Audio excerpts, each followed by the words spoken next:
Sporten fridykning har i de sidste 10 år været i en rivende udvikling både internationalt og i Danmark. Således blev det 4. individuelle verdensmesterskab i dybdedykning afholdt i starten af november 2007 i de krystalklare vande ud for den populære ferieby Sharm el-Sheikh i Egypten. I fridykning konkurreres der i at dykke så dybt, så langt eller så lang tid som muligt på et enkelt åndedræt.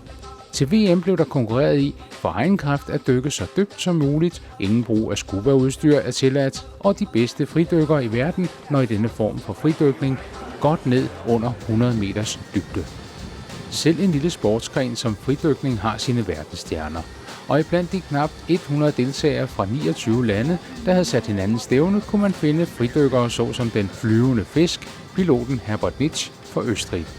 Han kom til Egypten for at forsvare sin egen verdensrekord på 111 meters dybde og havde imponeret alle ved tidligere på året og have udført et verdensrekorddyk på hele 214 meters dybde i den dybeste af alle fridykkerformer, disciplinen No Limits. Til stede var også Carlos Costa fra Venezuela, der kun kort forinden stævnet var vendt tilbage til fridykning på topplan efter en længere skadespause forårsaget af et voldsomt anfald af dykkersyge under træningen til netop disciplinen No Limits. Endelig var der store forventninger til den 2 meter høje Dave Mullins fra New Zealand, der for nyligt erobrede verdensrekorden i længdedykning med 244 meter. Hos kvinderne stod kampen på forhånd mellem russiske Natalia Molchanova og den blot 1 meter og 55 centimeter høje Sarah Campbell fra Storbritannien, der 14 dage før VM som totalt ukendt havde slået alle 3 verdensrekorder i dybdedykning på blot 48 timer. Danske fridykkere har i flere år været helt fremme i verdenseliten. I Sharm el-Sheikh kunne man således finde hele det vindende danske hold fra sidste års holdverdensmesterskab. Flere gange verdensrekordholder og de 2 verdensmester Stig Åvald Severinsen fra Aarhus i selskab med sin tro følgesvend Bøf. Peter Petersen fra Randers, der i 2003 var den første i verden til at nå 200 meter i længdedykning. Samt Henning Larsen fra Gråsten, den nylige vinder af Copenhagen Open. Med i den danske delegation var ligeledes den erfarne Timo Jatto, der ved forrige individuelle verdensmesterskab i Nice 2005 sensationelt vandt sølv med et dyk til 90 meters dybde, hvilket stadig står som nordisk dybderekord. De øvrige danskere i konkurrencen var herudover Jesper Stegmann, Sanne Rasmussen, Britt Møller Hansen samt Maria Livbjerg. Ved konkurrencer i fridykning skal atleterne dagen før stævnet annoncere deres ønskede dybde. Dette er af sikkerhedshensyn, og opnår en fridykker ikke sin udmeldte dybde, bliver han eller hun tildelt strafpoint. Dette system fordrer en del taktik bag en annoncering. Melder man for dybt, risikerer man at måtte vende om før bundpladen og dermed miste en god placering. Det kan også ske, at en atlet besvimer få meter før overfladen, hvilket fører til øjeblikkelig diskvalifikation. Hvad chancer har Danmark egentlig for medalje i den her? Det bliver lidt sjovt at se. Vi har jo, skal vi have medaljer, skal det nok være Timo eller Peter. De er jo begge så rigtig nye. Ja, det er svært at se. Det er svært at vide. Til trods for beskedne chancer forud, kunne de danske deltagere ud fra startlisterne øjne en spinkel medaljechance. Hos herrerne lå bedste dansker Peter Petersen til en komfortabel top 10-placering, men hos kvinderne havde Maria Livbjerg med en annoncering på 63 meters dybde den 5. dybeste udmelding inden stævnestart. Fordi alt kan ske i fridykkerkonkurrence, skulle blot 2 af deltagerne over Maria få strafpoint, for at Danmark kunne stå med den første podieplacering i damerækken nogensinde. Så frem Maria vel at mærke klarede sit eget dyk. Nej, det var det spændende. Det skal du nok lave de 63. Du skal bare koncentrere dig om ryggen. Jeg skal bare tænke om. Før stævnestart er der tid til finpudsning af teknik, kigge på de nyeste monofinder, foretage natdyk, samt få testet sin sikkerhedslanyard. Hvad er formålet med den der lanyard, som I kalder den? Formålet med lanyarden er, at man ikke kan komme væk fra ribet. Sådan at man sidder fast i ribet, ifald man får en blackout, eller der sker et eller andet på dybden. Det, der så er smart, det er, at når man nu sidder fast, så har de sådan et counterballast system. Det vil sige, at de kan hive ribet op rimelig hurtigt. At afholde et VM i fridykning har sine helt egne udfordringer. Således måtte den første konkurrencedag aflyses på grund af store bølger og stærk strøm. Dramaet udblev der heller ikke, da stævnet endelig blev skudt i gang. Først skulle Maria forsøge at nå sin udmelding. En dybde 11 meter dybere end hendes egen Danmarksrekord.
Således var Maria på dette tidspunkt sikret mindst en 5. plads. Hendes nærmeste konkurrent, italieneren Linda Paganelli, skulle nu forsøge at nå 72 meters dybde.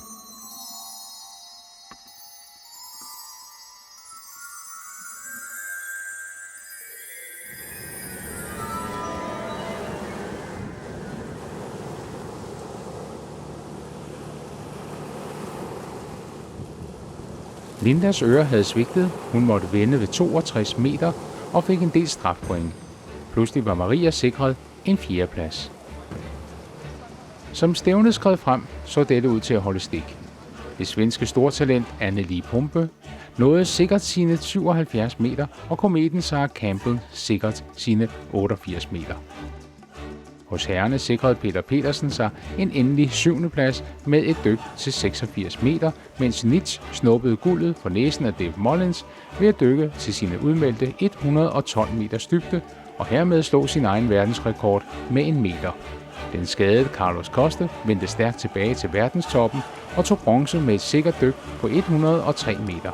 Tilbage var nu kun at følge den altid suveræne Natalia Molchanova, der forsøgte at slå kvindernes verdensrekord med et dyk på 95 meter. 5 meter dybere end Sarah Campbells 14 dage gamle verdensrekord.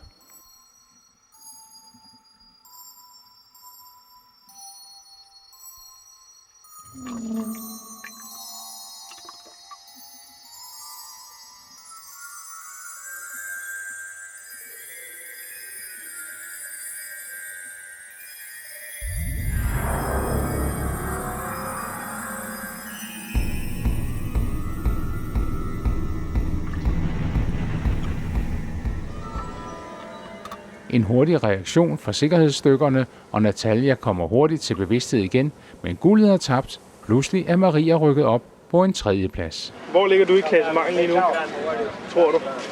Jamen, jeg ved ikke helt, om jeg ligger til en 3. eller en 4. plads. Fordi der var en af dem, der havde meldt højere end mig, som ikke var helt nede på sin dybde. Du får strafpoint for os. Det er lidt teknisk lige nu. Men ellers så ligger du nu i svinget til en tredjeplads. Ja. Det vil sige bronze. Ja. Det ved jeg ikke, da jeg kom. Da resultaterne foreligger, er podiepladsen hjemme. Ved afslutningsceremonien kan Maria Livbjerg fra Østerbro i København således gå på podiet og modtage den første danske VM-medalje i damerækken i fridykning.